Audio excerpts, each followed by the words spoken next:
Valdivia a comienzos del siglo XX era una ciudad pujante y con pujante me quiero decir que Valdivia disfrutaba de los beneficios económicos que le traía el estar asentada a orillas de un río.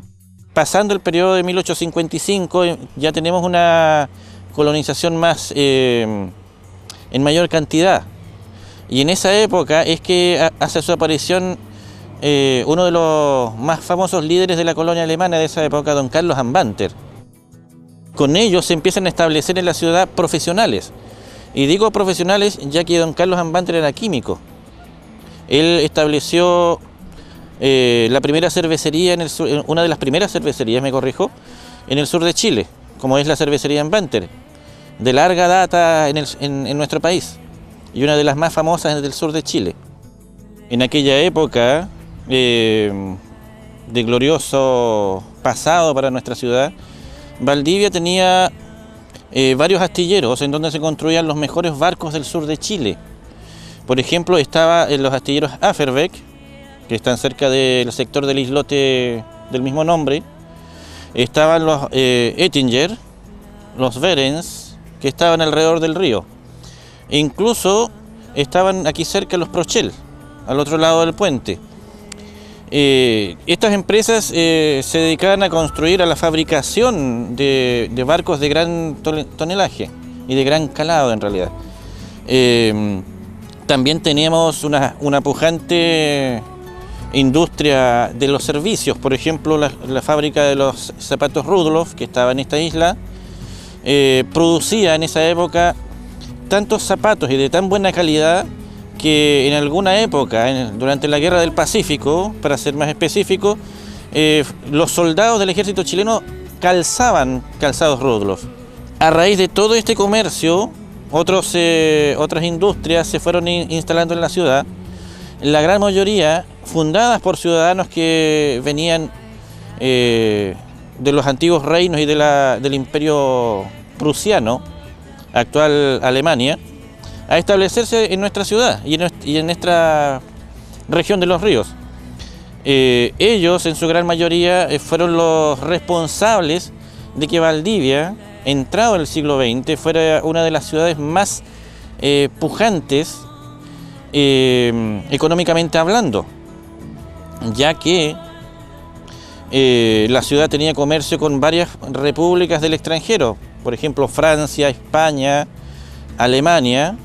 Y hago hincapié en Alemania, ya que los colonos alemanes y sus descendencias mantuvieron el vínculo con la metrópoli alemana durante muchos años. Incluso me arriesgo a decir que hasta muy entrado el siglo XX. Los ríos que nos rodean, al igual que hoy en día, significaron para Valdivia ser el dador de vida. Que a través de toda la extensión del río Valdivia y de sus afluentes, la ciudad fue surgiendo, tanto comercialmente como social y deportivamente hablando. La costanera en esa época era más reducida. Su extensión era entre el borde de donde hoy actualmente está el muelle de lanchas y el muelle Schuster. En aquella época toda esa extensión era punto de reunión. La sociedad valdiviana de la época bajaba a dos puntos. Uno era la plaza, en donde se reunían las grandes familias a disfrutar de un paseo de fin de semana. Lo mismo hacían durante esa época a lo largo y ancho de la costanera. En aquella época abundaban las competencias de remo, lo que significó la aparición de varios clubes de remo a nivel local, como el Ruder Club Fénix, el Centenario y varios otros más. En aquella época no había formalmente instalada una feria fluvial. Los distintos compañías de pesca que existían en esa época traían sus productos tanto al muelle de la Peña como al muelle que había aquí en el muelle Schuster. En esa época existía una plazoleta a la altura del Paseo Libertad, en donde la gente desembarcaba y vendía sus productos. Aparte, el comercio que venía desde el norte o del sur, por vía marítima, llegaba hasta donde hoy en día está la Corte de Apelaciones, y en ese lugar toda la carga pasaba por aduana. En ese lugar estaba el Servicio Nacional de Aduanas y sus bodegas, donde la gente dejaba todos sus productos y pagaba los impuestos por ese transporte. En esa época el cambio era sumamente distinto. Nosotros en esa época dependíamos mucho de la libra esterlina. Las transacciones de grandes sumas de dinero se hacían en pesos oro, de 15 centavos la libra.